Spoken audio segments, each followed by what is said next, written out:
Mother Chughtai साहब, अब क्योंकि जो तमाम तर वादे डोनाल्ड ट्रंप की जानिब से किए गए अपनी इलेक्शन कैंपेन में, उन्होंने वो दोहरा भी दिए विक्ट्री स्पीच के अंदर, तो इस बार हमें 2016 से 2020 वाला डोनाल्ड ट्रंप देखने को मिलेगा या कुछ मुख्तलिफ होगा? अब 4 साल का एक्सपीरियंस मजीद आ गया है तो कुछ मुख्तलिफ चीज़ें होने वाली हैं। जी, बहुत बहुत शुक्रिया। बहुत इम्पोर्टेंट सवाल किया आपने। तो मैं थोड़ी सी चीज़ ऐड करना चाहता हूँ कैलिफोर्निया के हवाले से। कैलिफोर्निया जो है ना, वो अमेरिका की स्टेट जो है, one of the largest state है जहाँ पे सबसे ज़्यादा इलेक्ट्रो कॉलेज वोट होता है, which is about 53, the largest electro college vote. उसकी जो मेहमान आपके पहले बैठे थे, उन्होंने बहुत अच्छी तरह उसकी तशरीह की है। लेकिन एक चीज़ मैं ऐड करना चाहता हूँ कि वहाँ पे जो डाइवर्स कम्युनिटी है, उसमें हिस्पैनिक कम्युनिटी का बहुत बड़ा रोल है। और हिस्पैनिक कम्युनिटी पिछले हंड्रेड्स प्लस ईयर से वहाँ पे सेटल्ड है। और California being a home of Hollywood, और वहाँ पे LGBTQ की बहुत ज़्यादा मिकदार के लोग उधर रहते हैं। और वहाँ से ही अमेरिका की हर किस्म की जो है सकाफत जो है वहाँ से शुरू होती है।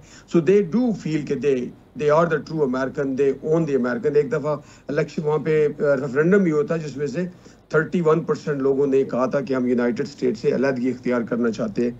तो वहाँ पे ब्लू स्टेट का बहुत ज़्यादा स्ट्रॉन्ग होल्ड है। सिंपली उसकी वजह यह है कि वहाँ पे जो है ना, बड़े लिबरल किस्म के लोग रहते हैं और वो लिबरलेशन जो है वो किसी तरह से जाने नहीं देना चाहते। तो ये भी बड़ी बहुत बड़ी जो है ना सेगमेंट है जिसकी वजह से हमेशा वो ब्लू स्टेट रही है। तो बाकी बात करते हैं इलेक्शन की और डोनाल्ड ट्रंप साहब के प्रॉमिसेस की। इलेक्शन जो है वो हमारी तवक्कुआत से बढ़ के बेहतर हुआ है। आपने देखा कि स्विंग स्टेट्स में 7 स्विंग स्टेट्स थी, जिनमें से 6 स्टेट्स में डोनाल्ड ट्रंप साहब ने 2 से 5% की बढ़तरी हासिल की है। और जो डोनाल्ड ट्रंप साहब ने प्रॉमिसेस किए हैं, मेरे ख्याल में वो एक नए और डिफरेंट किस्म के सदर साबित होंगे। उन्होंने जो पहले 2-3 इंटरव्यू में भी ये कहा है कि मैंने पहले जो गलतियां की हैं, वो इस बार गलतियां नहीं दोहराऊंगा और अपनी टीम को जो है अच्छे अच्छे लोग लेके अपनी टीम में आऊँगा। और जो सबसे ज़्यादा इस वक्त जो अमेरिका में जिस तरह आपके मेहमान कह रहे थे कि लोगों की जो है चूल्हा जो है ना वो चलना बंद हुआ है। नो डाउट इकानमी जो थी वो 66% के लोगों ने इकानमी पे वोट दिया है। जो एग्जिट पोल आए हैं उनमें से लोगों से पूछा गया तो उन्होंने कहा कि इकानमी की वजह से, और डोनाल्ड ट्रंप ही वाइस प्रेसिडेंट है, कैंडिडेट है जो इस यहाँ की US की इकानमी को आगे लेके चल सकता है। तो इमिग्रेशन के लिहाज से भी जो है वो इशू, नो डाउट उस मुद्दे को बहुत सख्ती से डोनाल्ड ट्रंप साहब ने अपने मंशूर में शामिल किया। लेकिन 11% एग्जिट पोल में लोगों ने बताया कि उनको इमिग्रेशन की कंसर्न है।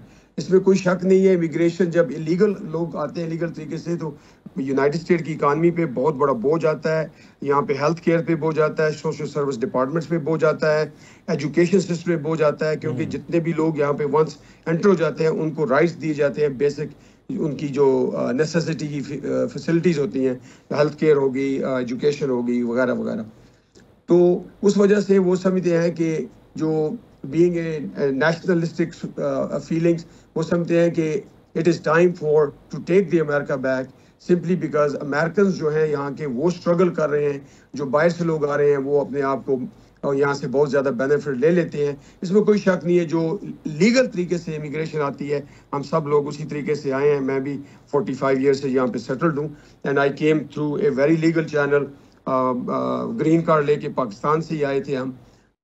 तो मैं समझता हूँ कि उन लोगों को, वो लोग मेहनत करके इस मकाम पे पहुँचते हैं, कामयाब होते हैं। और America being a beacon of the world and melting pot of the world, यहाँ पे हर किसी के लिए अपॉर्चुनिटी मौजूद है जो लॉ अबाइडिंग सिटीजन हो, जो मेहनत करे। कहा जाता है अमेरिका को। हमारे साथ जो कुछ वादे मुसलमानों से किए गए हैं सिलेक्शन कैंपेन के अंदर, क्या उस पर भी अमल पैरा हो पाएगा कुछ? जी, मैं थोड़ा डिफर करता हूँ जो पिछले स्पीकर थे उनसे कि गाज़ा पे भी डेफिनेटली तब्दीली आएगी। बिकॉज आपको याद होगा कि जब प्रेसिडेंट ओबामा का पहला इलेक्शन था, सेकंड इलेक्शन था, उस इलेक्शन में जो मिड टर्म इलेक्शन आते हैं 2 साल के बाद, उसमें उन्होंने वर्ड यूज़ किया था, मेरे साथ शलैकिंग हुई है। उसका मतलब है कि मेरे साथ उन्होंने ऐसा कर दिया है कि मुझे उल्टा नीचे कर दिया है। तो उसमें उनकी जो कांग्रेस में मेजॉरिटी थी वो भी चली गई, सेनेट में मेजॉरिटी थी वो भी चली गई। तो ये अमेरिकन जो पब्लिक है ना वो बोलती नहीं है। अब ये भी जो डोनाल्ड ट्रंप साहब की जो जीत इतनी भारी अक्सरियत से हुई है, जिसमें उन्हें दोनों लॉ मेकर्स में, कांग्रेस और सेनेट में अक्सरियत मिली है, वो इसी वजह से हुई है कि लोगों का ये स्लोगन था ड्यूरिंग गाजा वार, जो प्रोटेस्ट अमेरिका में हुए, जिनको मैंने खुद डजन प्रोटेस्ट को अटेंड किया, वहां पे ये था कि we will remember in November, we will remember in November. तो ये स्लोगन था और नवंबर में उन्होंने ये दिखा दिया बाइडेन एडमिनिस्ट्रेशन को कि हमने तुम्हारी पॉलिसियों को रिजेक्ट किया है और डोनाल्ड ट्रंप साहब की पॉलिसी को एम्ब्रेस किया है।